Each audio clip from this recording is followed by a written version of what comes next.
26 जनवरी लोग कहते हैं ये एक तारीख है, मैं कहता हूँ ये एक कर्ज है। आज से 75 साल पहले भारत ने आईने में देखा और खुद से एक वादा किया, एक ऐसा वादा जो स्याही से नहीं अरबों लोगों की सामूहिक उम्मीदों से लिखा गया कि हम न सिर्फ आजाद होंगे बल्कि जिम्मेदार भी। हमने वादा किया था कि हम एक साम्राज्य के प्रजा से एक गणतंत्र के नागरिक बनेंगे, पर आज जब सुबह उठकर हम तिरंगा लहराते हैं, व्हाट्सएप पे हैप्पी रिपब्लिक डे फॉरवर्ड करते हैं, एक सवाल हवा में तैरता हुआ हमारे पास, क्या हम सच में उस आजादी के लायक बन पाए? आज का भारत जवान है, the youngest nation on earth, पर क्या ये देश जाग रहा है या सिर्फ चल रहा है? This is not a story about the past. ये कहानी उस पीढ़ी की है जो सिर्फ सपने नहीं देखेगी, वो इतिहास लिखेगी भी। रिपब्लिक, गणतंत्र, इस शब्द को हमने टेक्स्ट बुक में पढ़ा और एग्जाम शीट्स पर लिख कर भूल गए। But do you know the weight of this word? Republic का मतलब सिर्फ वोटिंग राइट नहीं होता। रिपब्लिक का मतलब होता है यू आर द ओनर, मालिक। 1947 में हमें सिर्फ शरीर की आजादी मिली, physical freedom, the British left, लेकिन 1950 में 26 जनवरी को हमें आत्मा की आजादी मिली। हमने खुद को एक आत्मा दी, संविधान। जब डॉक्टर अंबेडकर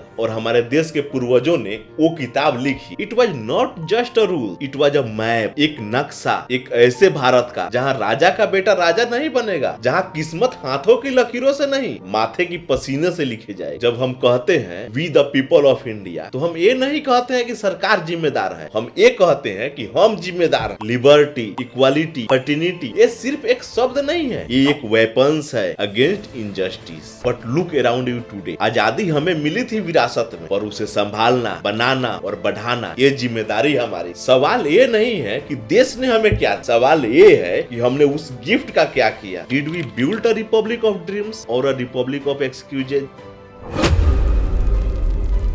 आइए उस खून के बारे में बात करते हैं जो आपके नसों में दौड़ती है। कल के युवाओं के पास रिसोर्सेज कम थे, जेब खाली थी, no internet, no global connection, no GPS, लेकिन उनके पास एक चीज थी जो आज के युवाओं के पास शायद मिसिंग है, डायरेक्शन। 23 साल की उम्र में भगत सिंह ने मौत को गले लगा। क्यों? Not for a package, not for a career, but for a purpose. उन्होंने जेल की ठंडी दीवारें देखी ताकि हम लोग एसी के कमरों में बैठ सके। न जाने कितनों ने गोलियां खाई ताकि हम ऑप्शंस दे सके, ओपिनियंस दे सके। आज के युवा के पास दुनिया भर की टेक्नोलॉजी है, you have a library of Alexandria in your pocket, लेकिन हम क्या ढूंढ रहे हैं? वैलिडेशन, वायरल ट्रेंड्स, 15 सेकंड का फेम। उन्होंने देश के लिए सपने देखे और हम अपने सर्वाइवल के लिए सिर्फ सोच रहे हैं। उन्होंने इनकलाब चिल्लाया, हम लोग अनएम्प्लॉयमेंट चिल्ला रहे हैं। कहीं ना कहीं वो आग, वो जुनून, वो फायर आज कंफर्टेबल हो गया है। हमने अपने मकसद को आराम के लिए बदल दिया, अपने क्रांतिकारियों को इन्फ्लुएंसर से बदल दिया। लेकिन रुको, मैं तुम्हें ब्लेम नहीं कर रहा हूँ, ये तुम्हारी गलती नहीं है, ये उस सिस्टम की फेलियर है जिसने तुम्हें कंज्यूमर बनाया, सिटीजन नहीं।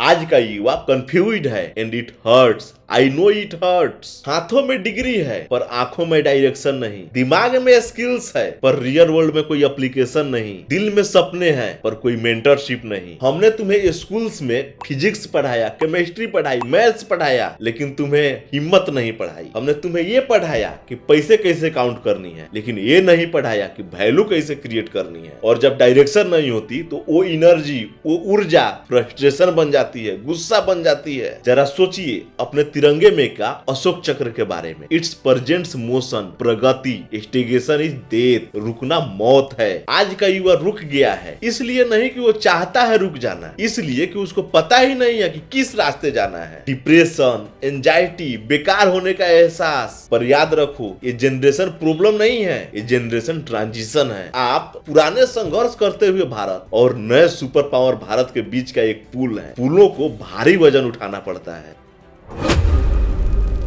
लेकिन हर रात के बाद सूरज निकलता है। Can you feel it? हवा बदल रही है। आज का युवा सिर्फ नौकरी नहीं चाहता, वो इम्पैक्ट चाहता है। वह सिर्फ एक सीट भरना नहीं चाहता, वह अपनी बात रखना चाहता है। वो पूछ रहा है, मैं इस देश के लिए क्या कर सकता हूँ? ये सवाल ही एक क्रांति है। This question is the revolution. और यहीं से एक नई सोच जन्म लेती है। सुनो, skill is the new strength, discipline is the new freedom and character is the new currency. अब हमें किसी नेता का इंतजार नहीं करना है, हमें हमें किसी मसीहा का इंतजार नहीं करना है। आप एक आईने में देखिए और उस आईने में जो दिख रहा है वही है नए भारत का भविष्य। You are the demographic dividend world is talking about. तुम्हारे अंदर वो प्रज्वलित माइंड है जिसके बारे में कलाम सर बात करते थे। उठो, जागो, अपनी ताकत को पहचानो। You are the entire ocean in a drop.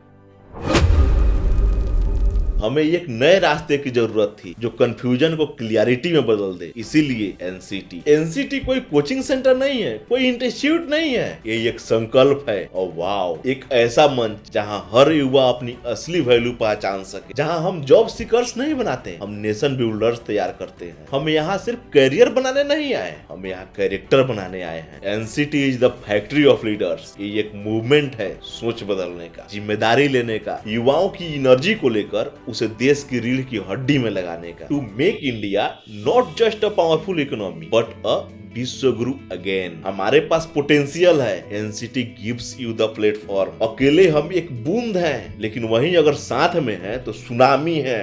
26 जनवरी सिर्फ एक छुट्टी नहीं है, it is an annual report card. ये याद दिलाता है कि आजादी हमें मिली थी पर भविष्य बनाना अभी बाकी है। आज, अभी, इसी वक्त अपने आप से पूछिए, जब भारत 2047 में 100 साल का होगा, जब इतिहास लिखा जाएगा तो तुम्हारा नाम कहाँ होगा? क्या आप शिकायत करने वालों में थे या आप निर्माण करने वालों में थे? आज अगर हर युवा, हर स्टूडेंट, हर प्रोफेशनल सिर्फ एक बात सोचे कि मैं अपने देश के लिए, तो याद रखना भारत को कोई नहीं रोक सकता। No power on earth can stop us. ये समय है जिम्मेदारी लेने का, ये समय है नींव रखने का, ये समय है रिपब्लिक ऑफ ड्रीम्स का। मैं तैयार हूँ, क्या तुम तैयार हो? जय हिंद।